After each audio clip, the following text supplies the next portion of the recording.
అందరికీ నా నమస్సులండి. అందరూ ఏం చేస్తున్నారు? ఎలా ఉన్నారు? బాగున్నారా? అందంగా, ఆనందంగా, ఆరోగ్యంగా జీవితాన్ని ఆస్వాదించడానికి అమ్మ నాన్న ఆశీస్సులతో శ్రీ ప్రభా ఛానల్‌కు స్వాగతమండి. మేము బావుండాలని, మీరు అంతకన్నా బావుండాలని ఆ భగవంతుడిని మనస్ఫూర్తిగా ప్రార్థిస్తూ ఈరోజుటి వీడియో ప్రారంభించుకుందామండి. మొదటిసారిగా నా వీడియో చూస్తుంటే దయచేసి సబ్స్క్రైబ్ చేసుకోండి. ప్రక్కనే ఉన్న బెల్ ఐకాన్ని క్లిక్ చేస్తే నా వీడియోలు వచ్చేస్తాయండి. అలాగే వీడియోని మధ్యలో ఎక్కడ స్కిప్ చేయకుండా చివరి వరకు చూడండి. శుక్రవారం అండి. ఉదయాన్నే భూదేవి తల్లికి ఇలా అందమైన ముగ్గు వేసుకొని పసుపు కుంకాలతో అలంకరించుకున్నానండి. మనం లేవగానే గుమ్మం వైపు చూసుకుంటాం, చక్కగా ఊడ్చి ముగ్గు పెట్టుకుంటాం. లేవగానేనండి కుక్కలు ఆగం చేస్తున్నాయండి, బాగా రోత చేస్తున్నాయి అనమాట. మా వారు అప్పుడప్పుడు అదిలిస్తూనే ఉంటున్నారు, చూస్తూనే ఉంటున్నారు. గలస కదండి, ఎంత శుభ్రం చేసినా సరే బాగా కుక్కలు ఎక్కువైపోయినాయండి. ఉదయాన్నే గుమ్మం వైపు చూసుకుంటానన్నమాట. లేవగానే చక్కగా ఊడ్చి ఆవు పేడ పొడితోటి చక్కగా కళ్ళాపు జల్లేసుకొని పసుపు కుంకాలతో అలంకరించుకుంటే, పిండి ముగ్గు వేసుకొని అసలుకి పండుగేనండి. ఇంటి ముందు పండుగ వాతావరణమే కదండి, ఎంత అందంగా ఉంటుందండి. అలాగే మెట్ల పూజ కూడా ప్రతిరోజు చేసుకుంటాను కదండి పసుపు కుంకాలతో. ఈ విధంగా మన ఇల్లే మనకు దేవాలయం, స్వర్గం కదండి. మా వారు ఏక్వాగార్డ్ వేస్ట్ వాటర్ వచ్చేసేసి ఈ బయట వరండా, వరసంది, వెనక వరండా అనేది మొత్తం కూడా చక్కగా వాటర్ పోసేస్తారండి. ఇంకా చీపురుతోటి నేను శుభ్రంగా ఊడ్చేసుకుంటాననమాట. ఈ శుక్రవారం కదండి, అమ్మవారికి చక్కగా పూజ చేసుకుంటాం కదా. సూర్యభగవానుడు బాగా మండిపోతున్నాడండి. 2 రోజుల నుంచి తన యొక్క ప్రతాపాన్ని విజృంభిస్తున్నాడనమాట. బాగా ఎండాకాలం కొడుతుందండి. కొంచెం 6:30కి అలా లేస్తున్నాంలేండి. నిదానంగానే లేస్తున్నాం అనమాట. చేసే పనే ఉంటుందండి. మా వారు నేనే కదా, నిదానంగా చేసుకుంటూ ఉంటున్నాం అనమాట. ఇక సాయంకాలం వాటర్ అనేది చక్కగా మా వారు మొక్కలన్నిటికీ పోస్తున్నారనమాట అండి. ఈ స్నానాది కార్యక్రమాలు పూర్తి చేసుకొని తల్లికి జగన్మాతకు చక్కగా చామంతి పూలతోటి, మన ఇంట్లో పూసిన తెల్ల జిల్లేడు పూలు, అలాగే ఈ విధంగా గులాబీలతోటి ఈ విధంగా అలంకరించుకొని పూజ చేసుకున్నానండి. దేవుడి అరమారంతా కూడా చక్కగా కళకళలాడుతూ దేదీప్యమానంగా విరాజిల్లిపోతుంటే మనకి ఎంత సంతోషం అండి, మన ఆడవాళ్ళందరికీ కూడాను. వృద్ధస్తమానం మనం చూసుకుంటూ ఉంటాం. ఈ భగవంతుడి యొక్క దీపారాధన చేసుకున్న దగ్గర నుంచి కూడాను, బయట ముగ్గు దగ్గర నుంచి కూడాను, మన ఇంట్లో ఏ పని చేసుకున్నా సరే పదే పదే చూసుకుంటూ ఉంటాం కదండి. పాలు ప్రసాదంగా పెట్టుకున్నానమాట. ఇక బ్రేక్‌ఫాస్ట్ వచ్చేసేసి గారెలు చేస్తున్నానండి. రాత్రి మినపప్పు నానబోసుకున్నాననమాట, మినపగుళ్ళు. ఇక ఉదయాన్నే జిహ్వ చాపల్యం కదండీ, కొంచెం వెయిట్ లాస్ అవుదామని చెప్పేసి అనుకుంటున్నానండి. కానీ నాలుక ఊరుకోదు కదండీ, కోరుకుంటూ ఉంటుంది కదా రుచులను.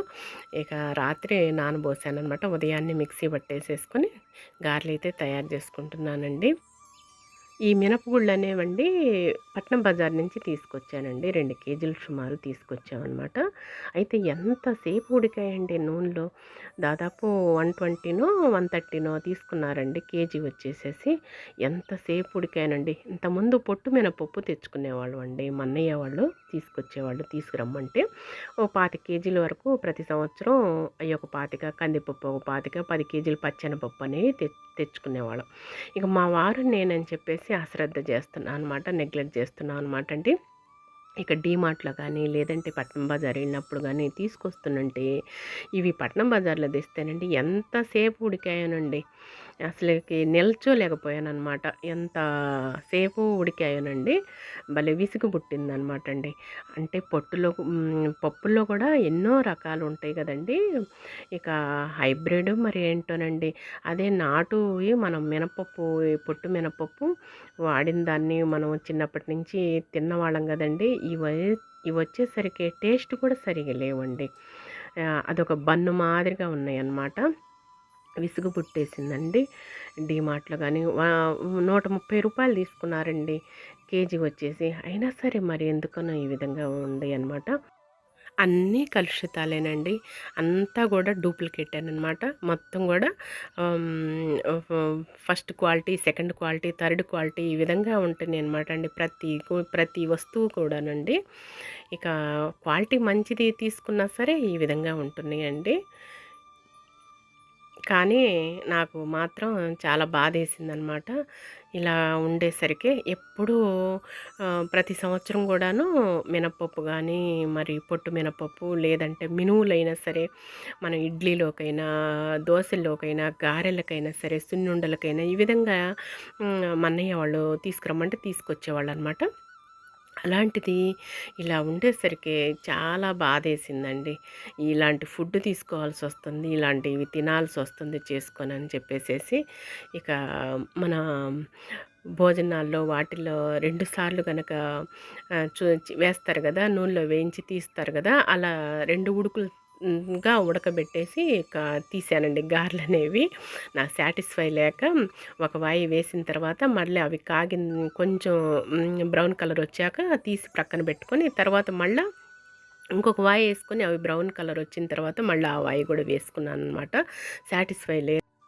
మేము చిన్నపిల్లలప్పుడు అమ్మమ్మ గాని, అమ్మ గానినండి ఉదయాన్నే పొట్టుపప్పు రుబ్బుతా ఉండేవాళ్ళనమాట. రుబ్బి తెల్లారిపాటికే ఆదివారం రోజు నాన్నగారు ఇంట్లో ఉంటారు కదా! రుబ్బి నూనెలో అలా చేస్తూ ఉండంటే 5, 6 బజార్లకి రావాల్సిందేనండి. మంచి సువాసన వస్తది. ఒక్కోసారి నేతులు కూడా చేసేదనమాట అమ్మ గారెలనేవి. చక్కగా ఎంత మంచి స్మెల్ వస్తదో, ఎంత సువాసన వస్తదోనండి. పెద్ద బాండీతోటి పెద్ద బేషనుడైతే చేస్తుందనమాట. పులిహార చేసిన, పకోడీలు చేసిన, గారెలు చేసినా సరే పెద్ద స్టీల్ బేషనేనండి చేసేది. ఇక అంత మంచి సువాసన వచ్చేది. వాసన స్మెల్ కూడా రాలేదండి.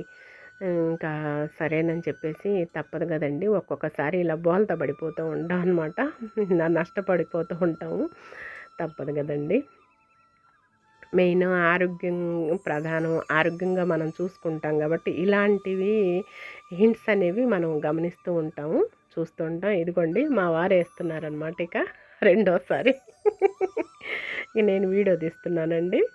నేను నిల్చోలేక మీరు చేసేసేయండి అని చెప్పేసాను అన్నానండి. ఎందుకంటే పునుగులు కూడా అలవాటు చేసా కదా! పునుగులు తీస్తున్నారు కదా! అందుకోసం అని చెప్పేసి ఇక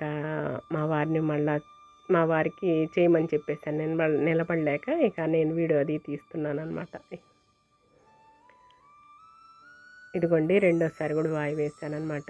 తినాలనిపించిందండి. కొంచెం వెయిట్ లాస్ అవుదాము, వెయిట్ తగ్గుదాము అని చెప్పేసి రాగి జావ అంటే రోజుకొక ఎగ్గు, అలాగే ఓట్సు, కూరగాయలన్నీ కూడా బీట్రూట్ అంటే, క్యారెట్ అంటే, దొండకాయలు, పొట్లకాయ, ఆకుకూరలు ఇవన్నీ కలిపి కొంచెం పసుపు వేసుకొని, కొంచెం పెప్పర్ పొడి వేసుకొని, కొంచెం సాల్ట్ వేసుకొని ఉడకబెట్టుకొని ముక్కలు తింటున్నానండి.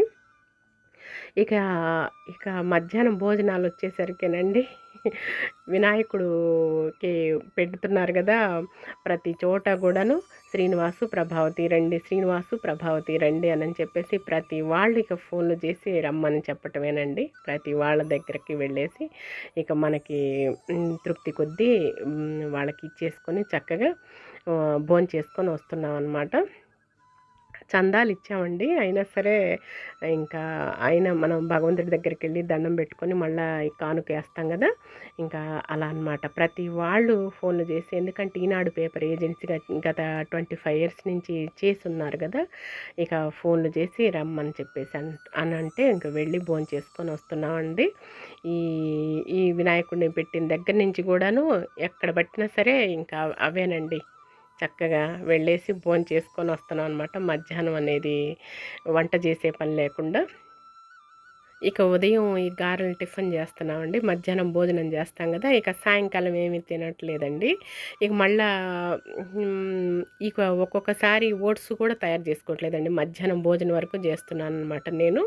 ఈ ఓట్స్ కానీ, సాయంకాలం కానీ ఏమీ తినట్లేదు. ఓన్లీ మధ్యాహ్నం భోజనానికి వెళ్ళేసి భగవంతుడి దగ్గర ప్రసాదం తీసుకొని వచ్చేస్తున్నాం అనమాట మా వారు నేను.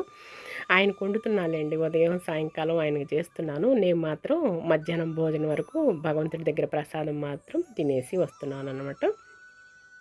కొంచెం పడిన దగ్గర నుంచి కూడా బండి మీద నుంచి స్కిడ్ అయిపోయాం కదండి మా వారు నేను. పడిన దగ్గర నుంచి కూడా కొంచెం ఒళ్ళు తగ్గించుకుందాము అని చెప్పేసి ఈ విధంగా చేస్తున్నానండి. అంతలోకి వినాయక చవితి పండుగ వచ్చేసింది. ఈ మళ్ళీ మధ్యాహ్నం రోజునేమో ప్రతిరోజు భోజనాలు అయిపోయాయండి.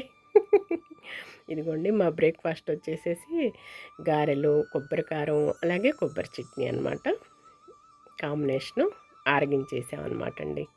ఇక గాయత్రి వచ్చేసేసి యూకే నుంచి తను టెంపుల్కి వెళ్ళిందంటండి. ఇస్కాన్ టెంపుల్ లాగానే అనమాట, శ్రీకృష్ణుడి దేవాలయం అనమాట అండి. ఎంత చక్కగా, ఎంత కళగా, ఎంత మనోహరంగా, ఎంత వైభవంగా ఉన్నారో చూసారా, ఎంత అందంగా ఉన్నారో రాధామాధవులు ఇద్దరు కూడాను, శ్రీకృష్ణ భగవానుడు. ఇస్కాన్ టెంపుల్స్ అనేవి వెళ్ళి ఇక్కడ మాకు గుంటూరులో కూడా ఉన్నదండి. చక్కగా బాగుంటుందన్నమాట. ఎంత డెకరేషన్ చేస్తారోనండి. పాలరాతి విగ్రహాలన్నమాట. ఎంత చూడటానికి కళ్ళకి ఎంత పండుగగా, ఎంత మనోహరంగా ఉంటాయన్నమాట. దివ్యమూర్తులు దిగొచ్చారా దివి నుంచి అని చెప్పేసి అనిపిస్తూ ఉంటుందన్నమాట అండి. ఇంకా టెంపుల్కి వెళ్ళి వీడియో తీసిందనమాట. ఎంత చక్కగా ఉన్నారో చూడండి. యూపీ వాళ్ళు ఎక్కువ చేస్తూ ఉంటారండి, శ్రీకృష్ణ భగవానుడిని ఆరాధిస్తూ ఉంటారనమాట. మన సైడు బాగానే ఆరాధిస్తాము, బాగానే చేసుకుంటాము.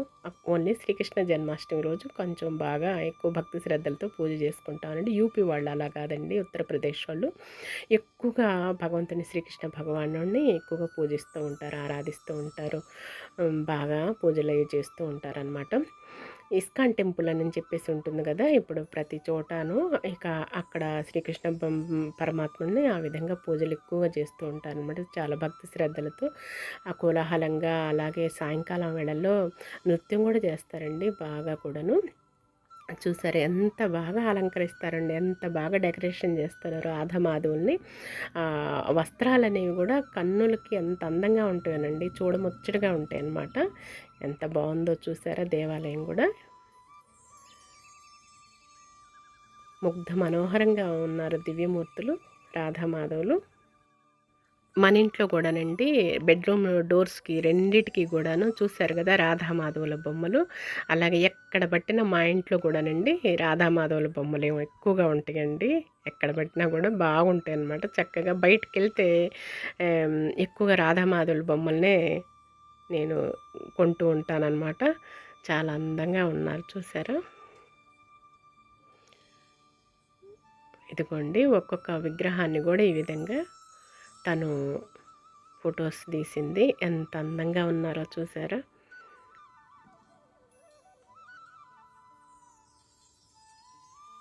చూడటానికి రెండు కళ్ళు చాలలేదు, ఎంత డెకరేషన్ చేశారో, ఎంత అందంగా తీర్చిదిద్దారో.